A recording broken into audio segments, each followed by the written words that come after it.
Hello and welcome everyone. Welcome to this revision video of CMA Final Law, and the topic is companies incorporated outside India. तो आज हम लोग foreign company के बारे में पढ़ेंगे. पहला सेक्शन है section 242 which talks about explanation of meaning of foreign company. So foreign company क्या है? Any company incorporated outside India. तो कोई कंपनी या बॉडी कॉर्पोरेट है जो कि इनकॉर्पोरेट हो रही है outside India, and it has a place of business in India, whether by itself or through agent, physically or in electronic mode, and it conducts any business activity in India in any manner. तो वो company जो है वो incorporate outside India होना चाहिए, place of business in India होना चाहिए, and it should conduct any business activity in India. यहाँ पे इलेक्ट्रॉनिक मोड जो है, it means electronically based, whether or not main server installed in India, and also includes B2B transaction, B2C transaction, except in deposits or subscription in security in India. और यहाँ पर कुछ extra services दिया है जो कि फाइनेंशियल फॉरेन कंपनी टेकअप कर सकती है. सेक्शन 379 ये बोलता है कि section 386, 386, 392 and 393 shall apply to all foreign companies. यहाँ पर सेंट्रल गवर्नमेंट ऑर्डर देकर कोई भी क्लास ऑफ कंपनी को एग्जेम्पशन दे सकती है इस सेक्शन से. देन पार्ट 2 इस सेक्शन का बोलता है when more than or equal to 50% of paid up share capital whether equity or preference is held by either one or more citizens of India, one or more company incorporated in India, or one or more Indian citizen and company incorporated in India, then the company shall comply with provision of this chapter plus other provision as it were in company incorporated in India. तो यहाँ पर बोल रहा है कि अगर company का 50% या उससे ज़्यादा का जो पेड अप शेयर कैपिटल है वो हेल्ड कर रहा है या तो कोई इंडियन सिटीजन, एक या उससे ज़्यादा इंडियन सिटीजन, या फिर एक या उससे ज़्यादा कंपनी इनकॉर्पोरेटेड इंडिया, और या फिर बोथ, तो इन दैट केस उस कंपनी को इस चैप्टर का प्रोविजन को फॉलो करना है, प्लस उसको अदर प्रोविजन भी फॉलो करना है जो कि एक कंपनी इनकॉर्पोरेटेड इन इंडिया पर एप्लीकेबल है. तो ये मानकर कि as it were incorporated in India. Section 380 it talks about documents to be delivered to register by foreign company. तो क्या क्या डॉक्यूमेंट्स डिलीवर करना पड़ेगा? Certified copy of charter, state और MOA इन इंग्लिश, और अगर इंग्लिश में नहीं है then certified translated copy in English and submitted, full address of registered office and foreign company office and India. तो फॉरेन कंपनी का रजिस्टर्ड ऑफिस का address होना चाहिए and its office in India, इसका भी एड्रेस होना चाहिए. Then name and address of person resident in India that is authority to accept document or notice in India. Then list of directors, secretaries of company and their particulars like name, surname, father, mother, spouse name, DOB, residential address, nationality, PAN if applicable, passport number, occupation, then secretary's membership, etc., email ID. Then declaration that none of the directors are convicted or debarred from formation of company in India or abroad, other information as required.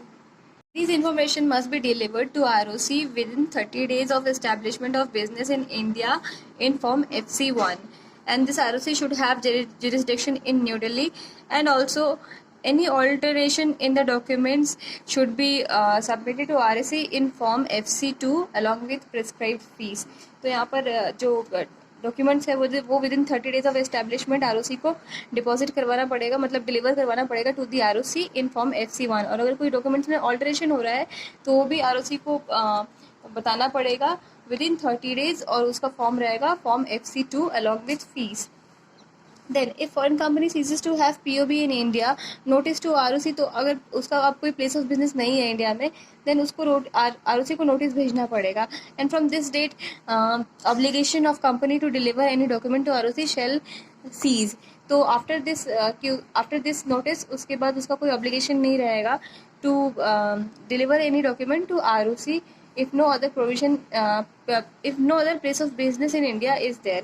तो अगर foreign company का place of business in India वो नहीं रहता, ceases to have place of business in India, then उसको ये notice देना पड़ेगा टू ROC, और आफ्टर दिस उसका कोई ऑब्लिगेशन नहीं है to provide any document to ROC. Section 381 talks about accounts of foreign company. तो फॉरेन कंपनी को प्रिपेयर और फाइल करना पड़ेगा financial statement, balance sheet, PL to ROC. तो ये डॉक्यूमेंट उसको प्रोवाइड करना पड़ेगा इन इंग्लिश लैंग्वेज. अगर इंग्लिश लैंग्वेज में नहीं है तो एक certified translation in English language must be there और ये एवरी कैलेंडर ईयर में इसका कॉपीज फॉरेन कंपनी को आरओसी को भेजना पड़ेगा, और जो वो पीएल स्टेटमेंट होगा वो अकॉर्डिंग टू शेड्यूल 3 होना चाहिए। Then we have section 382 display of name etcetera of foreign company. तो फॉरेन कंपनी का ये को ये एग्जिबिट करना ज़रूरी है outside the place of business. अपने प्लेस ऑफ बिजनेस के बाहर उसको एग्जिबिट करना पड़ेगा अपना नाम, country of origin and fact that liability is limited, and ये इंग्लिश में होना चाहिए and also in one of the local languages. And same ये जो एग्जिबिट करेगा वो इन बिल्स एंड लेटर्स भी इसको करना पड़ेगा। In section 385 it talks about fees for registration of document। तो जो प्रिस्क्राइब फीस है वो कंपनी को देना पड़ेगा to ROC. Then interpretation section 386, तो यहाँ पर सर्टिफाइड का मीनिंग होता है certified in prescribe manner to be true copy और करेक्ट ट्रांसलेशन। डायरेक्टर का भी यहाँ पर इंटरप्रिटेशन दिया हुआ है। And place of business includes share transfer और रजिस्ट्रेशन ऑफिस, तो दोनों ही वाइस वर्सा यूज़ कर सकते हैं। And then section 387 dating of prospectus, it is very important. इसका क्वेश्चन आ चुका है एग्जाम में और आ सकता है दोबारा। So what is dating of, मतलब इसके सेक्शन में क्या है, तो this section is applicable with respect to any prospectus issued by company in incorporate outside India. तो कोई भी कंपनी है जो इशू करती है प्रोस्पेक्टस और वो कंपनी इनकॉर्पोरेटेड है आउटसाइड इंडिया पर, तो in that case no person shall issue, circulate or distribute in India any prospectus offering to subscribe for securities of company incorporated or to be incorporated outside India unless the prospectus is dated and signed। तो अगर वो dated और signed नहीं है तो कोई person को वो issue, circulate, distribute नहीं करना चाहिए इंडिया में अगर वो कंपनी जो है incorporated outside India है। Also contains particular with respect to the following matters। तो यहाँ पर जो है इंस्ट्रूमेंट कंस्टिट्यूटिंग और defining constitution date on which, हाँ, तो यहाँ पर ये बोल रहा है कि कोई पर्सन तो इशू नहीं करेगा अगर वो डेट और साइन नहीं है। Also it should contain details like law under which it is established and then Indian address उसमें होना चाहिए जहाँ पर डॉक्यूमेंट्स को भी where documents can be inspected,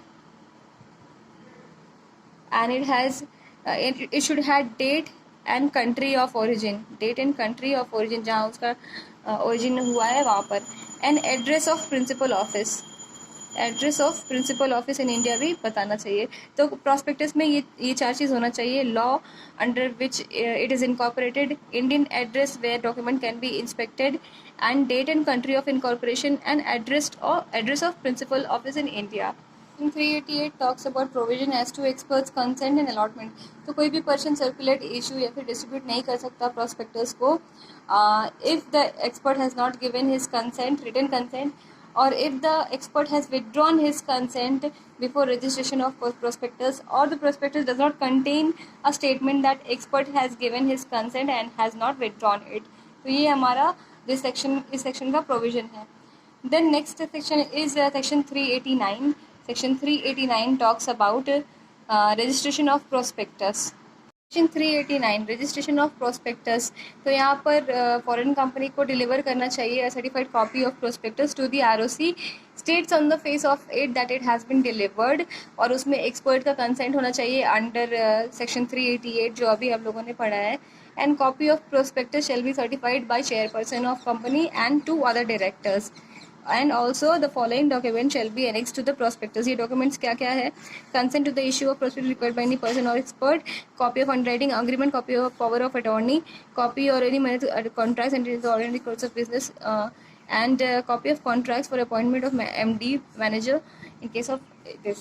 So this is the basic fact of this section। Section 390 IDR, so it talks about कि foreign company को कभी भी पैसा राइज करना होगा इंडिया में तो वो इशू करेगी IDR।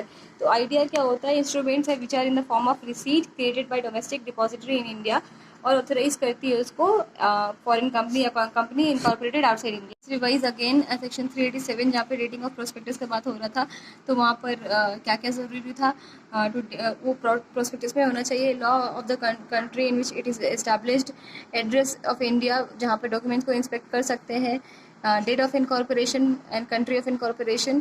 प्रोस्पेक्टस इशू तभी कर सकते हैं, सेक्शन 388 बोलता है, आफ्टर एक्सपर्ट का कंसेंट मिल जाए उसके बाद ही प्रोस्पेक्टस इशू कर सकते हैं। देन 389 में हम लोगों ने देखा after consent is received prospectus को इशू कर सकते हैं only after submitting it to ROC. तो वहाँ पर एक सर्टिफाइड कॉपी सबमिट करना पड़ेगा आरओसी को, और उसमें एक्सपर्ट का कंसेंट होना चाहिए, एमडी डायरेक्टर्स के साथ एग्रीमेंट होना चाहिए, underwriting agreement, power of attorney, material contract of the company, ये सबका कॉपी होना चाहिए उसके साथ attached. So we have completed this section.